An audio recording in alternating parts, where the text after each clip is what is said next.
안녕하세요. 살면서 어느 한 가지를 꾸준히 한다는 게 참 쉽지 않은 일인데요. 그런데도 수년 혹은 수십 년간 묵묵히 한 자리를 지키는 사람들이 있어요. 예전에는 신문이나 텔레비전 방송에서 일명 달인이라고 소개되는 혹은 장인정신이라고 알려지는 사람들을 보면서 막연하게 대단하다고 생각했어요. 어떻게 한 가지 일을 몇 년 이상이나 할 수 있지? 놀라워하곤 했는데요. 그렇게 대단하고 엄청나다고 생각했던 일이 놀랍게도 제게 일어날 거라고는 생각하지 못했네요. 이래서 사람 일은 한치 앞을 모른다고 하는 건가 봐요. 어린 시절 첫사랑과 결혼을 한 저는 매일이 행복했어요. 사랑하는 남편은 저를 오래 알았던 만큼 때로는 친구처럼 재밌고 언젠가는 든든하게 의지할 수 있는 배우자가 되어주었죠. 다들 첫사랑은 성공하지 못한다고 하는데도 불구하고 저희는 결국 결혼을 해서 행복한 삶을 보냈어요.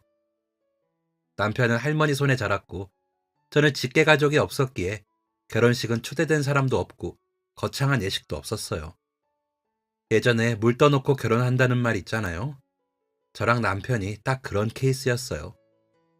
화려한 예식장도 반짝이는 눈부신 드레스도 멋들어진 턱시도도 없었지만 서로가 있기에 그런 것들은 필요 없었죠. 거의 평생을 알고 지낸 우리가 앞으로 남은 삶을 함께 한다는 것만이 중요했어요. 할머니는 저희의 결혼식을 보시고 얼마 후 세상을 떠났어요. 가족이 없는 저에게 유일하게 곁에 있어준 어른이었는데 마치 마지막 소원인 것처럼 저희 결혼식을 보신 후로 몇 달 뒤 세상을 떠나셨죠. 그렇게 남편은 하나뿐이던 가족을 떠나보내고 저는 외롭게 자랐고 우리 부부는 아이를 갖는 게 절실했습니다. 하지만 저희 두 사람은 결혼한 지 10년이 다 되어가는데도 아이 소식이 없었어요. 우리가 서로를 사랑하는 사람들이라서 새로운 가족이 찾아오기 힘든가 봐. 어쩔 수 없지 뭐. 앞으로 남은 평생 나랑 둘만 살아야 할 수도 있는데 괜찮지? 아이가 생기지 않아 걱정하던 저에게 남편은 그런 농담을 하고는 했어요. 그러면서 자기는 아이가 없어도 괜찮다고 우리 둘이 오래오래 행복하게 사는 게 꿈이라면서요. 하지만 제 생각은 달랐어요. 어릴 때부터 가족이 없이 외롭게 살아서 그런지 자식 욕심이 있었거든요. 사실 결혼 초반에만 해도 제가 금방 임신을 해서 아이를 셋이나 그 이상은 낳을 줄 알았어요. 어릴 때 결혼을 하게 됐으니까요. 금세 시끌시끌 왁자지껄한 가족을 꾸리게 될 거라고 생각했는데 현실은 그러지 못했죠. 한 해씩 나이를 먹어갈수록 마음은 초조해졌어요. 나이가 들어가면서는 더욱 임신하기도 어려워지고 아이 낳기도 어렵다는데 이대로 정말 영영 아기를 가지지 못하는 건가 싶은 걱정이 들었죠. 그럴 때마다 옆에서 남편이 저를 다독여 주었어요.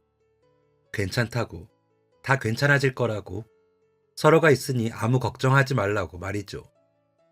말에는 힘이 있다고 하잖아요. 그 중에서도 제 남편의 말에는 더 큰 힘이 있었어요. 정말 신기하게도 남편이 하는 말을 들으면 전부 현실이 될 것 같았거든요. 그래서 어떤 상황이 벌어져도 저는 남편이 있어서 힘을 낼 수 있었어요. 10년 가까이 제가 아이를 갖지 못하는 상황에서도 말이죠. 그렇게 긴 세월 끝에 드디어 꿈에 그리던 임신을 하게 된 거예요. 여, 여보, 여보!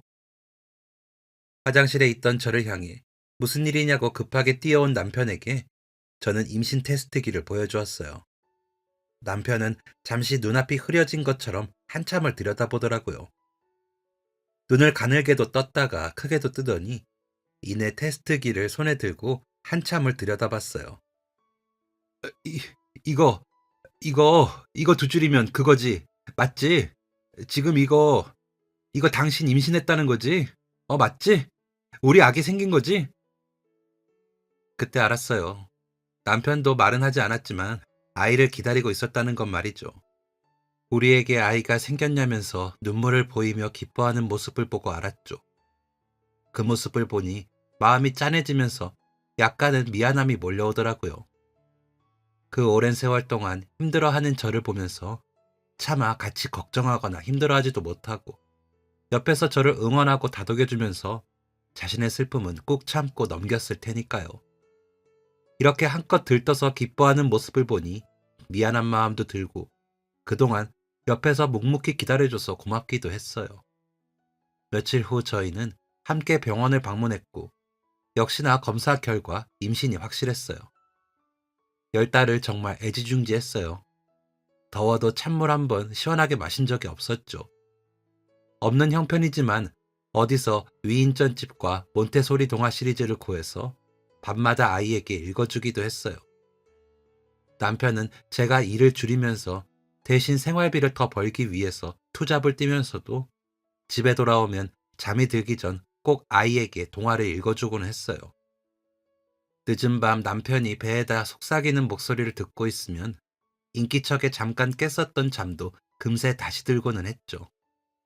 아이를 갖지 못해 전전긍긍하던 지난 세월, 남편의 말들로 힘을 얻고 안정을 찾은 것처럼 10개월의 임신 기간도 덕분에 잘 헤쳐나갈 수 있었어요. 그렇게 길다면 길고 짧다면 짧은 10개월이 지나갔어요. 우리 아이 만날 생각에 10개월을 어떻게 기다리나 세월아 내월아 흐르지 않는 것 같았는데 또 어느새 출산 예정일이 다가오면서 시간 참 빠르게 지났다 싶기도 하더라고요. 예정일이 점점 다가오면서 남편과 저는 걱정과 설렘을 동시에 느끼면서 마음의 준비를 하고 있었어요. 대략적인 날짜만 정해진 상태다 보니 언제 아이가 태어날지 몰라 늘 노심초사하게 되더라고요. 출산을 하는 순간까지 아이가 어떻게 될지 모른다는 이야기에 지레 겁을 먹어서 더 불안하기도 했어요. 출산을 앞두고 혹은 아이를 낳으면서 잘못된 산모들의 이야기도 들었거든요. 그래서 아이를 품에 안기 전까지는 마음이 진정되지 않았어요. 부디 제발 소중하게 품어왔던 우리 아이를 저희 부부가 건강하게 안아볼 수 있기를 매일 열심히 빌었어요. 그리고 드디어 어느 날 저녁, 갑자기 몸에서 뭔가가 팍 터지는 느낌이 들었어요. 바로 양수가 터진 거였죠. 남편은 일하러 나가서 아직 오지 않은 때라 집에 메모를 남기고 옆집에도 사정을 이야기하고는 택시를 타고 병원으로 달려갔어요. 병원에 도착한 이후부터 거의 10시간을 꼬박 진통을 한 뒤에야 이른 아침 아이를 안아볼 수 있었어요. 아기를 낳는다는 것은 이렇게 엄청난 고통과 인내를 동반한다는 것을 그때 처음 알게 되었어요. 정말 말로 다 표현하기 어려울 정도로 힘든 시간이었거든요. 기나긴 진통 동안 아픈 것은 물론이고 저도 아이도 무사할 수 있을까 하는 걱정에 불안한 마음마저 들었어요. 진통 시간이 너무 긴 것은 아닐까? 지금 잘 진행되고 있는 걸까? 이런저런 걱정과 기절할 것 같은 고통에 눈앞이 아득해졌죠. 아이를 낳는 순간에도 몇 번이나 정신을 잃을 것 같았는데 의사 선생님과 간호사님들이 부르는 목소리에 다시 이 악물고 힘을 주고는 했어요. 그렇게 태어나서 처음 겪는 고통의 시간이 지나고 처음으로 아이를 안았을 때 너무 놀랐어요. 제가 상상했던 것보다 훨씬 작았거든요.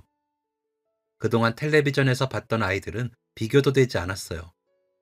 가끔 드라마에 갓난 아기라고 나오는 모습을 봤는데 현실은 전혀 달랐죠. 실제 막 태어난 아기는 그동안 드라마에서 봤던 것과 달리 너무 작고 말라서 안고 있어도 무게가 느껴지지 않았어요. 진짜 깃털 같다는 게 이런 거구나 싶더라고요. 혹시나 부러질까봐 세게 안지도 못하고 살며시 감싸 안은 팔로 조용히 숨소리를 들어봤어요. 10달 동안 나와 함께 먹고 자고 숨 쉬던 아이가 이제 세상에 나와 제 품에 안겨 있다는 걸 믿을 수 없었거든요. 늦은 밤 바로 병원으로 온 남편도 저와 같이 뜬 눈으로 밤을 새웠어요. 긴 시간을 잠도 못 자고 같이 곁을 지켜준 남편 역시 아이를 처음 보고 깜짝 놀라더라고요. 아기가, 아기가 이렇게 작은 거였어? 너무, 너무 작다. 너무 작고 가벼워. 그런데 벌써 예쁘다. 아들인데도 당신 닮아서 커가 어떡하니? 벌써 미남인데? 여보, 고생 많았어. 고마워. 잘 버텨줘서 정말 고마워. 남편은 아이와 저를 번갈아 보며 눈물을 흘렸고 간호사 선생님들은 그 모습을 보고는 부인보다 더 많이 오는 것 같다면서 웃음을 지었어요. 덕분에 눈물바다가 될 뻔했던 병실은 잠깐 웃음이 번졌죠. 사랑하는 남편이 그토록 기다리던 아이를 안고 있는 모습은 정말 눈에 넣어도 아프지 않을 것 같았어요. 오랫동안 이 순간을 그렇게 기다렸는데 마침내 눈앞에서 현실로 펼쳐졌죠. 내가 가장 사랑하던 유일한 가족이 이제는 둘로 늘어난 거예요. 세상을 다 줘도 아깝지 않을 정도로 사랑하는 남자가 또 생긴 거죠. 세상에서 가장 사랑하는 두 남자와 앞으로 몇십 년 남은 삶 동안 매일 더 행복해야지 결심했어요. 하지만 오랜 세월 기다린 아이를 보내준 것만으로도 감사해야 했던 걸까요? 가족들과 남은 평생을 행복하게 살겠다는 제 욕심에 하늘이 벌을 준 걸지도 몰라요. 그날은 사랑하는 아들의 첫 생일이었어요. 돌이라고도 하죠. 어차피 부를 가족들도 없어서 장소를 대여하거나 한정식집을 예약하진 않았어요. 대신 사진관에서 큰 마음 먹고 찍어서 액자를 하나 만들었어요.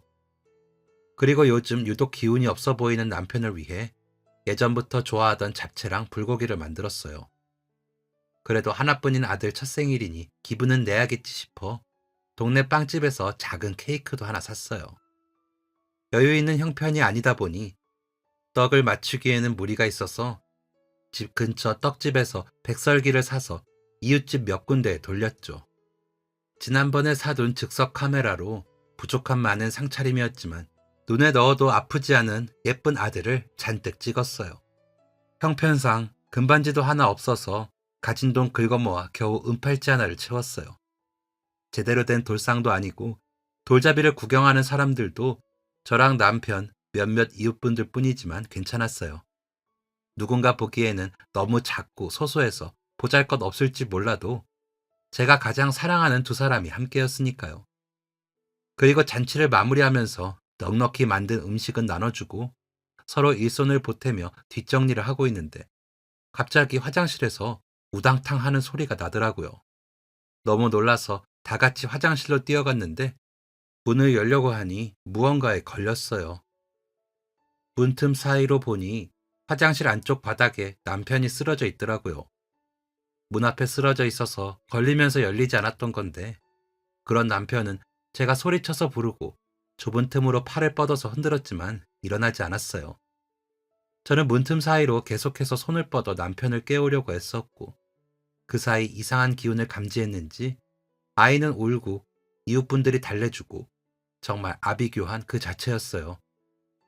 제가 남편을 깨워야 한다는 생각에만 집착하면서 애쓰는 사이 다행히 이성적인 이웃분이 대신 119에 신고를 해주었더라고요. 얼마 후 구급차가 들어오고 그 사이 살짝 의식을 찾은 남편은 들것에 눕자마자 다시 정신을 잃은 채로 응급실까지 실려갔어요.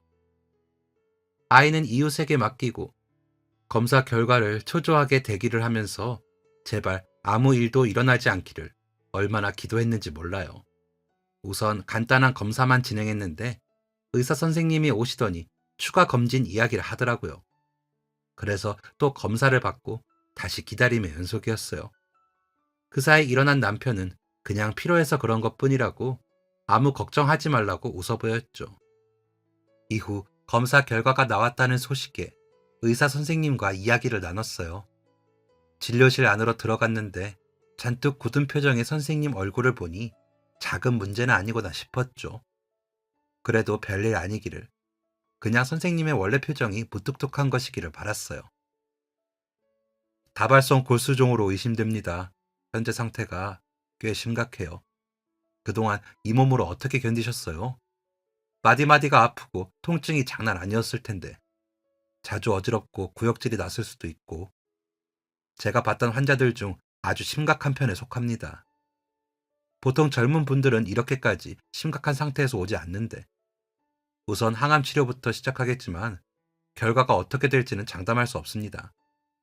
환자분 나이대에는 거의 50%로 예후를 기대할 수 있는데 지금 증세가 많이 진행된 상황이라서 그 확률보다 낮다고 말씀드릴 수밖에 없네요.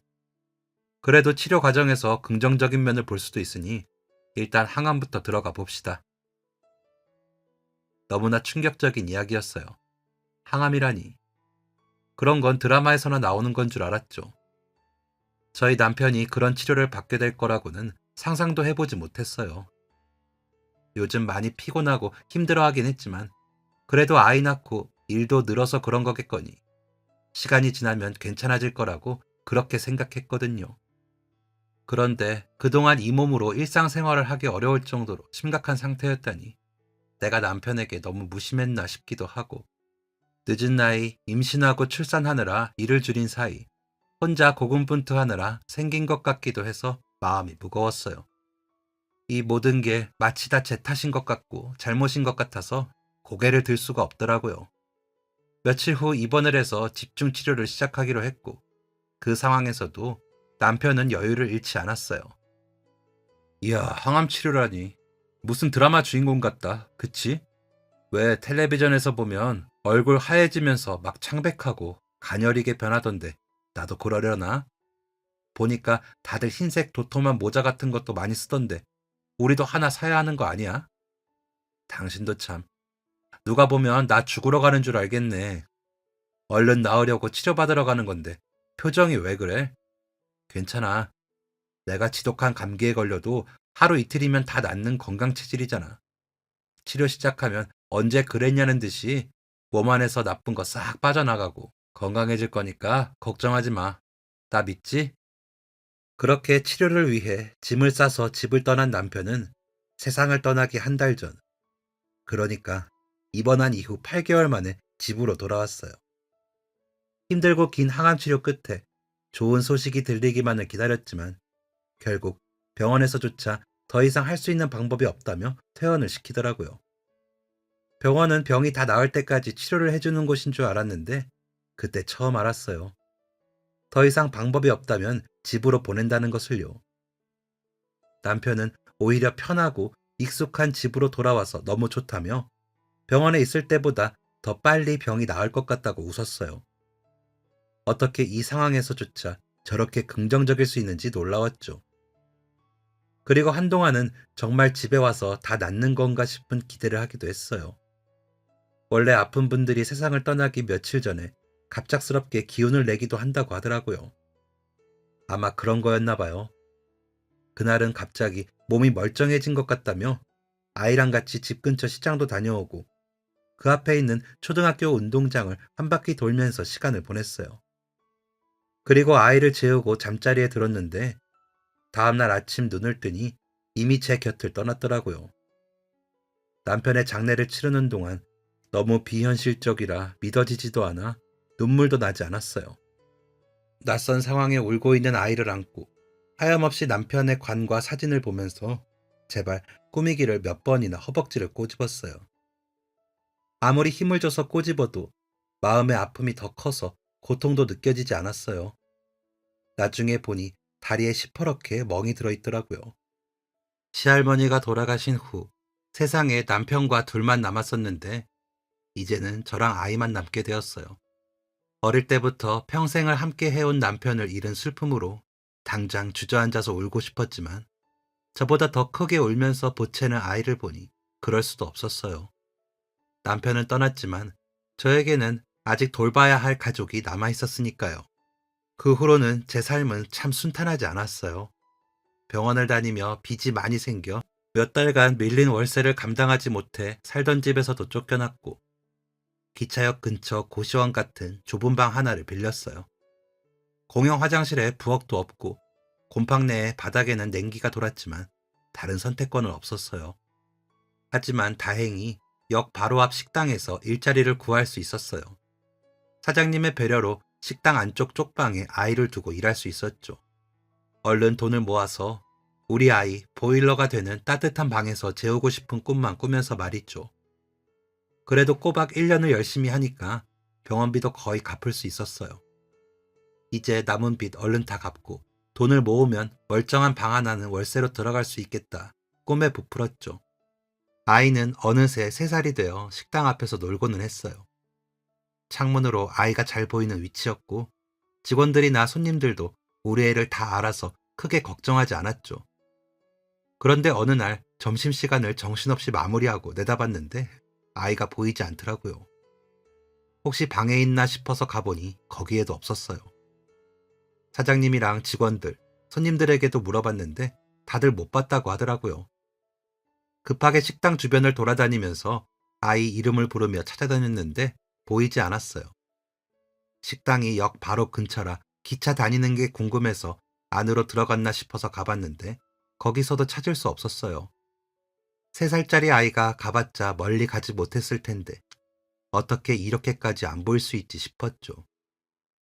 동네를 다 뒤졌는데도 보이지 않아서 결국 경찰에 신고를 했어요. 실종 아동 신고를 하고 혹시나 식당에 왔을까 싶어서 갔다가 집을 찾아갔을지 모른다는 생각에 또 가봤지만 여전히 그 어디에도 저희 아이는 보이지 않았어요. 심장이 쿵 하고 내려앉는 것 같았어요. 목이 터져라 이름을 부르면서 주변을 찾고 또 찾아도 아이는 흔적조차 찾을 수 없었어요. 시간은 속절없이 흘러갔고 경찰에서도 별다른 소식이나 단서를 찾지 못했어요. 그 후로 미친 여자처럼 동네를 돌아다니면서 계속 아이 이름을 부르고 비슷한 또래 애가 지나가기만 해도 멈춰 세워서 얼굴을 확인하곤 했어요. 그렇게 거의 반년이 지났어요. 여전히 경찰은 아무 소식도 찾지 못했고 저 역시 아이의 흔적을 찾을 수 없었어요. 그날 아이를 봤다는 사람조차 나오지 않았죠. 역 바로 앞 식당에서 아이를 잃어버렸다 보니 저는 그 주변을 떠날 수가 없었어요. 시간이 날 때마다 식당 주변과 기차역 안까지 몇 번씩 아이를 찾아 뒤지고 또 뒤졌어요. 어느새 제 속은 까맣게 타들어가다 못해 뭉개지고 있었어요. 원래 일하던 곳 말고 근처 기사식당에서 밤부터 새벽까지 추가로 근무를 했어요. 그렇게 2년을 먹지도 쓰지도 않으면서 이 악물고 악착같이 일해서 돈을 모았어요. 그리고 모은 돈으로 제가 일하다가 아이를 잃어버린 그 식당을 샀어요. 원래는 역 앞에 있는 저렴한 곳을 들어가려고 했는데 마침 제가 일했던 식당에서도 가게를 정리하려던 타이밍과 잘 맞았어요.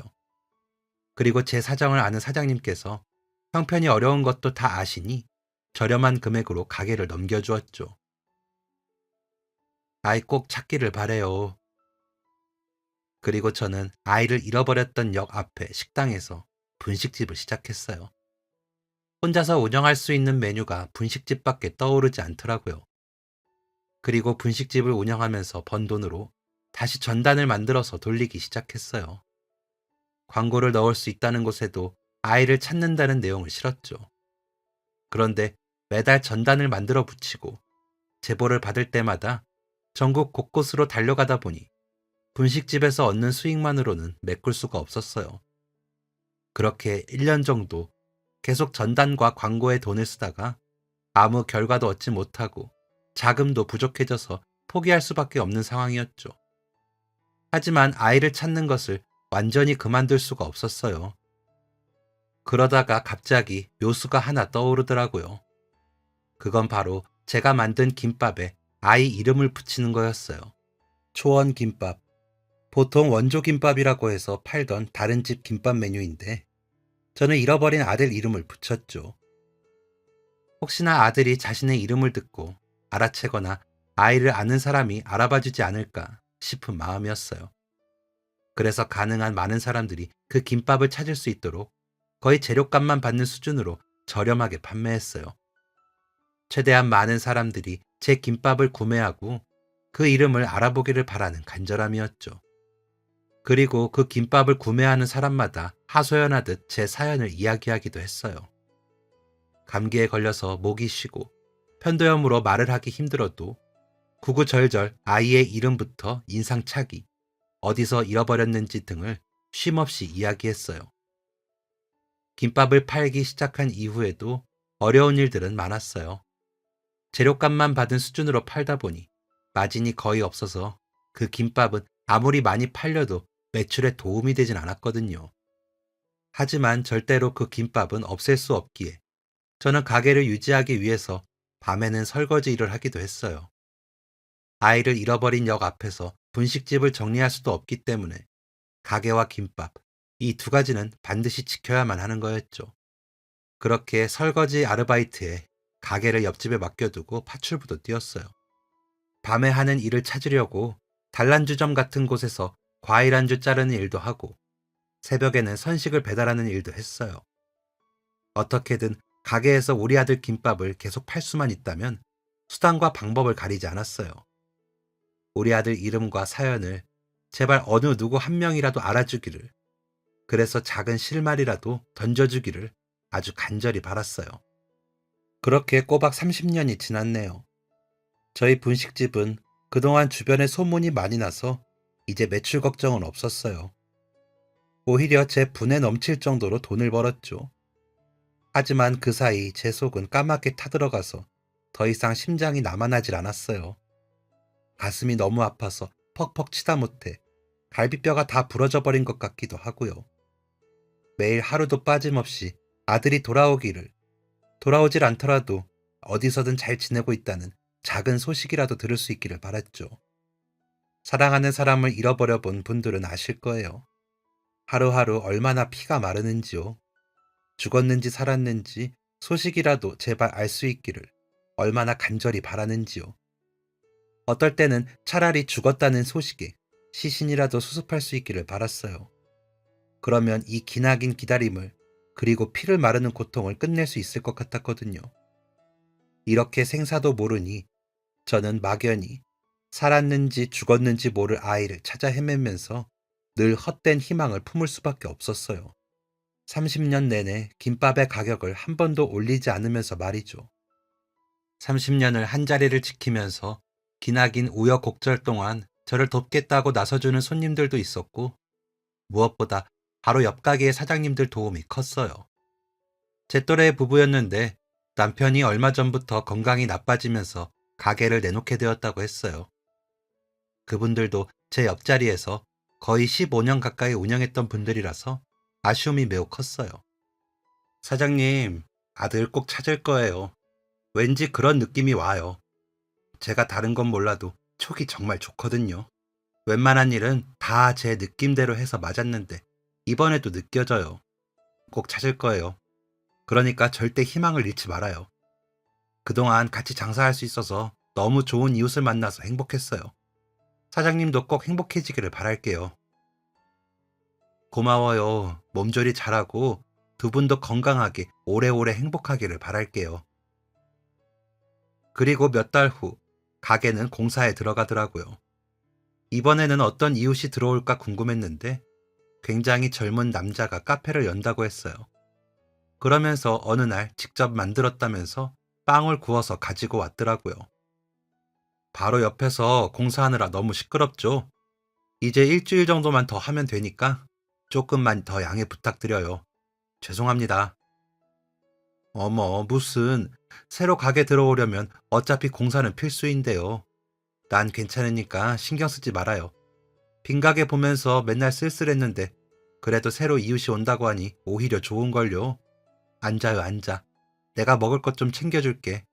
다른 건 몰라도 우리 집 김밥이랑 떡볶이는 내가 진짜 자신 있거든. 여기서만 30년을 이것만 팔았으니 맛은 보장이야. 안 그러셔도 돼요. 괜찮아요. 내가 안 괜찮아. 우리 집에 먹을 거 가지고 오는 사람을 빈손으로 보낼 수는 없지. 그럼 간단히 요기할 정도만 부탁드릴게요. 마음씨 고운 청년의 친절에 저도 모르게 기분이 좋아져서 싱글벙글 김밥과 떡볶이를 준비했어요. 청년은 가게를 찬찬히 훑어보면서 맛있는 냄새가 난다며 들뜬 목소리로 말하더라고요. 그런데 단무지랑 젓가락을 준비해서 뒤를 돌아보니 청년이 메뉴판을 보면서 갑자기 눈물을 뚝뚝 흘리고 있었어요.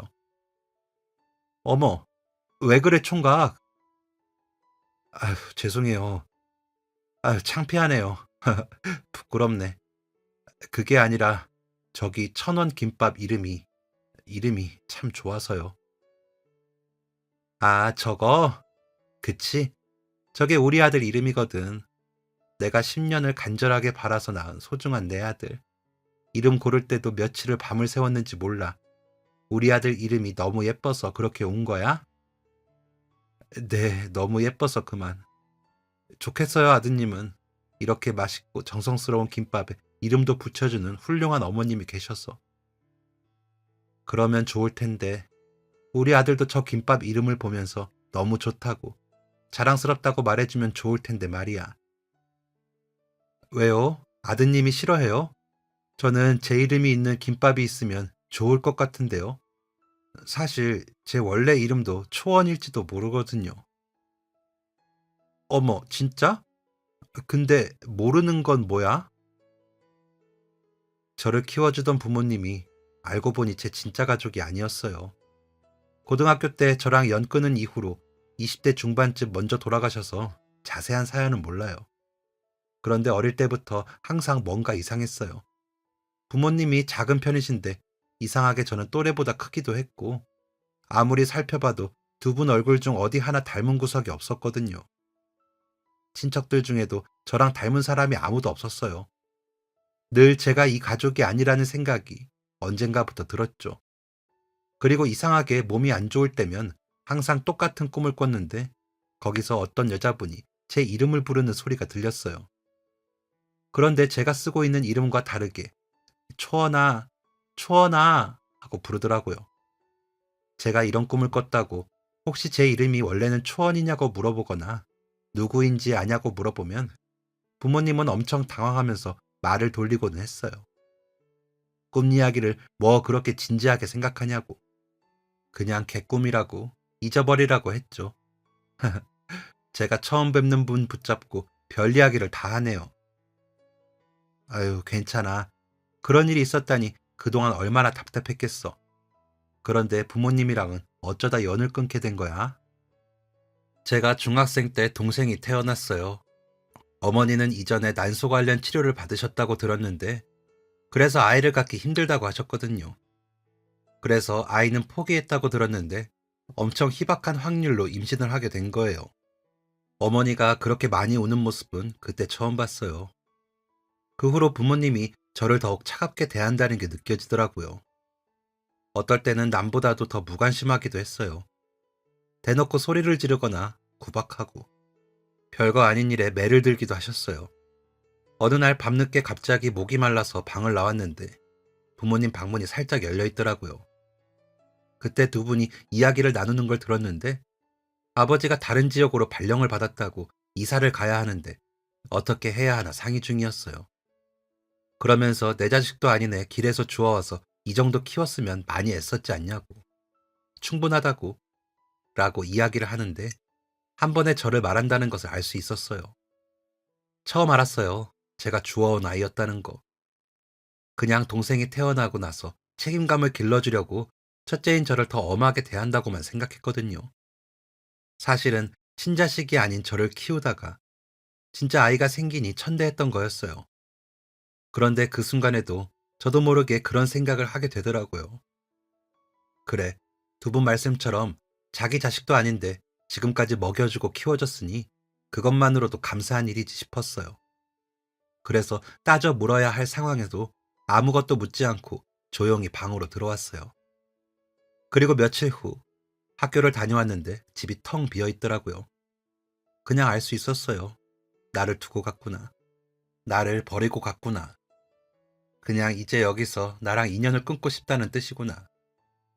그 뒤로 청소년 쉼터에 들어갔는데 가출 신고도 되어 있지 않더라고요.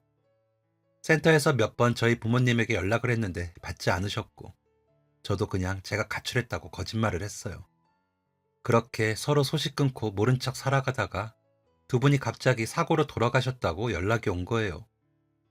동생이 어리니까 와서 장례 치르는 것 좀 도우라고. 어이가 없었죠. 화가 나기도 했고요. 고등학생이면 다 컸다고 할 수도 있지만 아직 한참 부모님 보호 아래 있어야 하는 청소년인데 그렇게 아무 말도 없이 갑자기 동생만 데리고 사라진 후로 얼마나 힘들었는지 몰라요.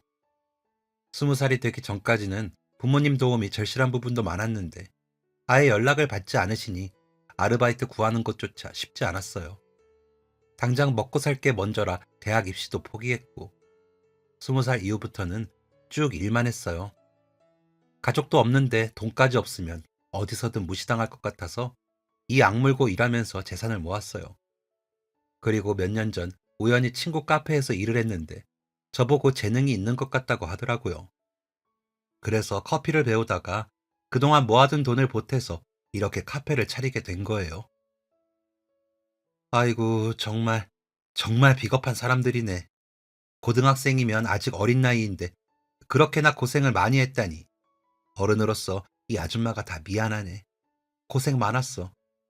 앞으로 남은 인생은 화창하게 꽃길만 필 거야. 그래서 어릴 때 꿈꿈에 나온 초원이란 이름 때문에 자기 이름이겠거니 생각한 거야? 네. 그리고 부모님 장례식에 갔을 때 유품 정리하다가 이걸 발견했어요. 청년은 은색으로 된 팔찌 하나를 들어 보였어요. 그리고 거기에는 양초원이라는 이름이 적혀 있더라고요. 제가 어쩌다가 부모님이랑 살게 되었는지는 모르겠어요.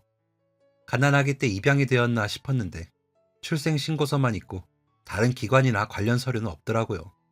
뭐라도 찾을 수 있을까 싶어서 짐을 다 뒤졌는데 문서 몇 개랑 이 팔찌만 나왔어요. 여기에 어릴 때 늘 꿈에서 들었던 초원이라고 쓰여 있길래 아마 길에서 발견되기 전 원래 내 이름인가 보다 유추만 할 뿐이에요. 그, 그 팔찌, 그 팔찌 내가 한 번만 자세히 봐도 될까? 저는 팔찌를 받아서 들었어요. 양초원. 정확하게 세 글자가 새겨져 있었어요. 그리고 뒷면을 보니 작은 네잎 클로버와 토끼 그림이 그려져 있었죠. 맞아요. 바로 제가 만들었던 팔찌였어요.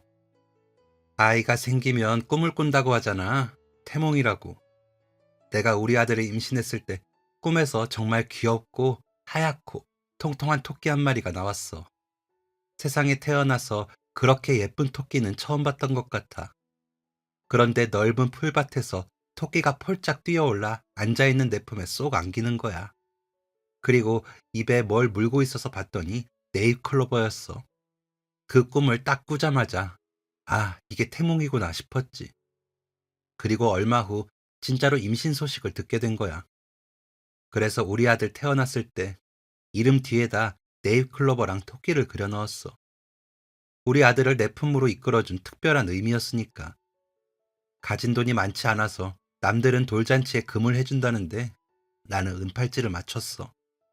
그나마도 이렇게 글자 넣고 하니까 비용이 더 들어가서 큰 마음 먹고 만들었지. 그래도 눈에 넣어도 안 아픈 예쁜 내 아들이라 그런지 번쩍이는 금팔찌가 아니라도 참 잘 어울렸어. 이건, 이건 내가 아들에게 만들어준 팔찌랑 똑같아. 네? 이게요? 혹시 아드님도 똑같은 걸 가지고 있는 건가요? 사실 내가 우리 아들 이름 붙인 김밥을 파는 이유는 어릴 때 잃어버렸어야. 원래 이 분식집은 식당 자리였거든. 그때 일하면서 3살짜리 아들을 가게 앞에서 놀게 했는데 어느 날 감쪽같이 사라졌어.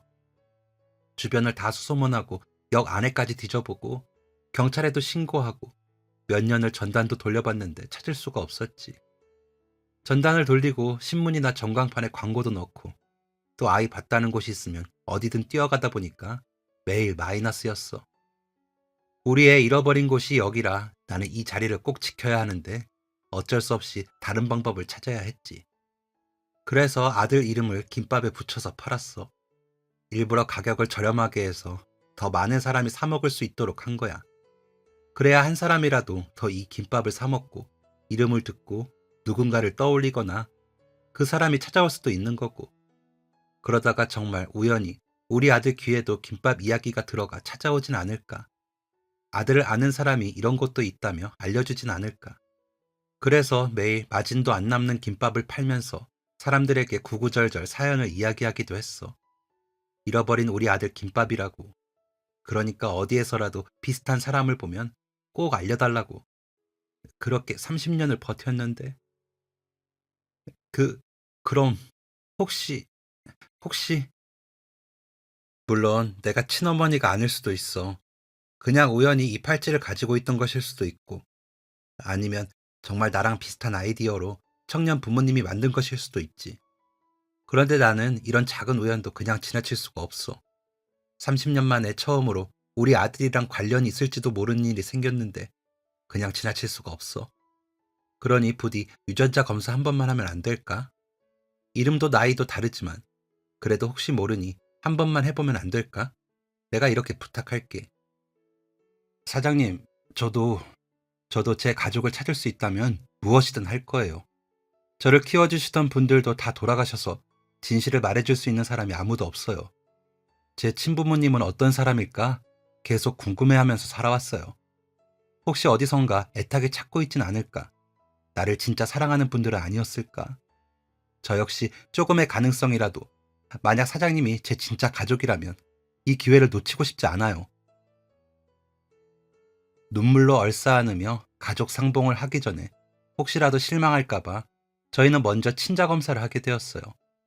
만약 제 자식이 아니라고 해도 청년의 안타까운 사연을 듣고 아들처럼 대해야겠다고 생각했었죠. 검사 결과는 생각보다 빠르게 나왔는데 그 짧은 순간에도 머릿속에 수없이 많은 생각이 스쳐갔어요. 내 아들이 아니라면 이 팔찌를 어디서 어떻게 구하게 되었는지는 또 어떤 방법으로 알 수 있을까? 청년의 부모님이 예전에 살았던 동네부터 다 수소문해봐야 하나 등등. 만약 친자가 아닐 경우에 대해서도 계획을 세웠죠. 그리고 검사 결과를 받았는데 차마 바로 확인할 수가 없더라고요. 사실이라도 아니라도 양쪽 다 받아들이기 쉽지 않을 것 같았어요. 그리고 검사 결과를 확인해보니 친자의 가능성이 무려 99.999%라고 하더군요. 그 결과를 받아들고 얼마나 울었는지 몰라요. 30년을 아등바등 이를 갈며 내 아들을 찾겠다고 역 앞에서 온갖 고생을 했었는데 이렇게 찾게 된다니 감격스럽기도 하고 놀랍기도 하고 당황스럽기도 했어요. 청년 역시 결과를 보고는 바닥에 주저앉아 하염없이 울더라고요. 내 눈에 넣어도 안 아픈 우리 아들인데 얼마나 소중한 내 자식인데 데려갔으면 잘 키우기라도 하지. 왜 우리 애 가슴에 상처를 주고 이 고생을 시켰어? 왜? 내가 얼마나 애지중지 키운 자식인데 나한테 유일한 가족이었는데 우리 애를 왜 데려갔어? 왜 이렇게 힘들게 했어? 사장님, 아니 어머니, 엄마, 엄마, 그동안 정말 보고 싶었어요. 힘들 때마다 나에게도 진짜 가족이 있었으면 좋겠다고 수십 수백 번을 생각했어요. 엄마. 저희는 분식집 바닥에 주저앉아서 대성통곡을 했어요. 들어오던 손님들이 저희 모습을 보고 깜짝 놀라서 나가기도 했죠. 하지만 그런 상황들은 아무 상관도 없었어요. 마침내 제가 그토록 찾던 제 아들을 만났으니까요. 그리고 제가 이 분식집을 이 악물고 운영해온 한을 푸는 순간이기도 했죠. 아들과 저는 한참을 오열하다가 정신을 차리고 앉아서 다시 천천히 이야기를 나누었어요. 저는 아예 가게 문을 닫고 아들과 함께 맛있는 식당에 가서 밥을 먹으면서 그동안 살아왔던 이야기들을 오래오래 나누었죠. 그리고 이제 제 소원은 다 풀었으니 그동안 운영하던 분식집을 정리했는데요. 아들이 오픈하려던 카페를 분식집 자리와 합쳐서 더욱 본격적으로 가게를 하기로 했어요. 돈이 부족해 작은 가게를 구했던 아들은 제 덕분에 더 넓은 가게를 운영할 수 있게 되었다면서 팔 수 있는 메뉴도 늘릴 수 있다고 기뻐하더라고요. 오랫동안 분식집만 운영했던 저는 아들을 도와 함께 카페를 하려고 요즘은 빵 만드는 법을 배우러 다니는 중인데요. 아침마다 아들이 만들어주는 커피 한 잔을 먹고 제빵 학원으로 가는 발걸음이 얼마나 가벼운지 몰라요. 다 늦은 나이에 새로운 분야를 배운다는 게 쉽지 않지만 그래도 항상 응원해주는 아들이 있어서 힘을 내고 있는데요. 오랫동안 떨어져 있다가 다시 만난 만큼 너무나 애틋한 내 아들, 앞으로 카페가 잘 되어서 멋진 사장님으로 대박나기를 기원해주세요. 지금까지 사연 들어주셔서 감사합니다. 사연이 재밌으셨다면 구독과 좋아요를 눌러주세요. 감사합니다. 안녕히 계세요.